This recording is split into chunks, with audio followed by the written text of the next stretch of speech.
Bismillah, alhamdulillah, wassalatu wassalamu ala ashrafi khalqillah, Muhammad ibn Abdillah, sallallahu alaihi wa alihi wa sahbihi wa sallama tasliman kathira, amma ba'd.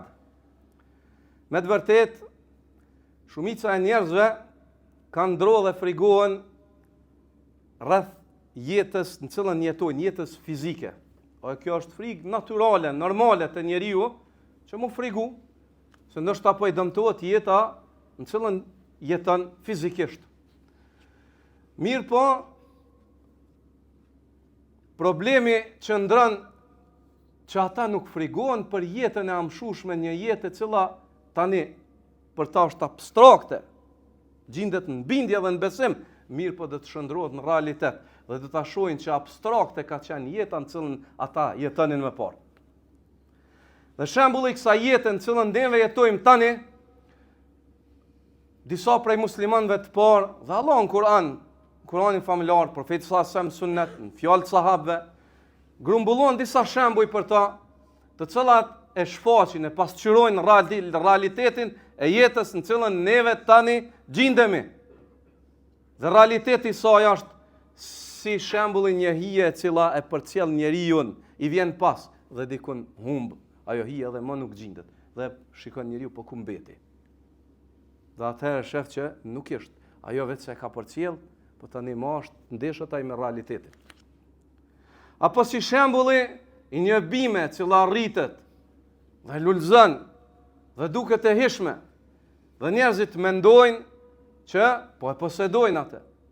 Mirë po në atë moment ajo thot dhe shndrohet në plur, të cilin e bartin ernat dhe nuk ka më vlerë, nuk nxjerrin sen prej saj. Apo si shembulli një ëndre, në të cilën Omeri radiallahu ta'ala anhu thot, me të vërtet, sikurse kjo dunja që u jepte një njeriut të vetëm, prej fillimit dhe deri në mbarim, çka ka në dunja mi adhon atij njeri, më thonë, merre, e jot jashtë. Thot, dhe ai e gëzon atë dhe gëzohet me të. Çka posedon gëzohet. Thot, dhe i vjen vdekja atij. Në momentin kur i vjen vdekja, ai shembulli i tij është sikur shembulli një njeriu i cili ishte në gjumë thellë dhe në ëndër, duke u kënaqur me ato që po i shef në ëndër dhe tani po zgjohet.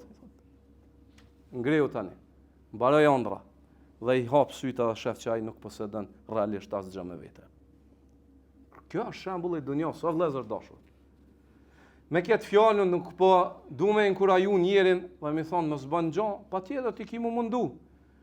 Po kjo fjalë dhe ky çortem është për ata të cilët mirën me dunjën dhe arsyejtojnë veten për milion angazhime të cilat janë lidhje me jetën e amshushme dhe janë lidhje me arsyen për të cilën Allahu na krijoi, kur Allah i lartësuar na thotë wa ma khalaqtul jinna wal insa illa liya'budun, nuk i krijova e gjenet edhe njerëzit për arsye tjetër përveç se që të më adhurojnë.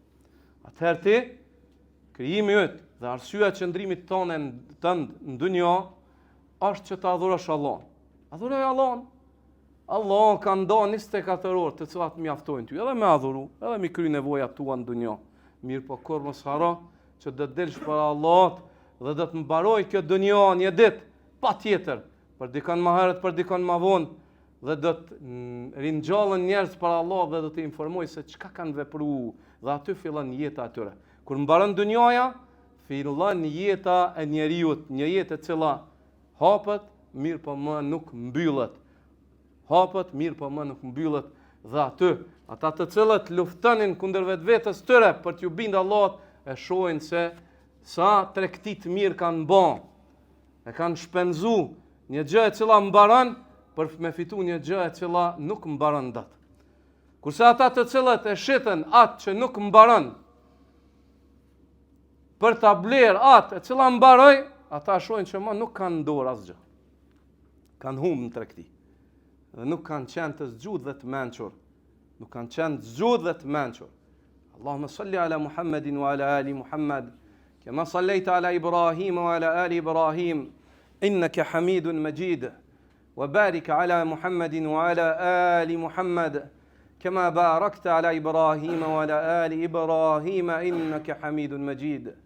Allahumma aslih sha'nana kullaha ولا تكلنا إلى أنفسنا طرفة عين واجعلنا من الراشدين هداة مهتدين غير ضالين ولا مضلين. اللهم إنا نسألك من كل خير ونعوذ بك من كل شر. اللهم أحيي قلوبنا يا رب العالمين. اللهم أحيي قلوبنا يا رب العالمين. حبب إلينا الإيمان وزينه في قلوبنا، وكره إلينا الكفر والفسوق والعصيان، واجعلنا من الراشدين هداة مهتدين غير ضالين ولا مضلين. نسألك اللهم العافية في الدنيا والآخرة لنا وللمسلمين يا رب العالمين. قوموا إلى صلاتكم يرحمكم الله.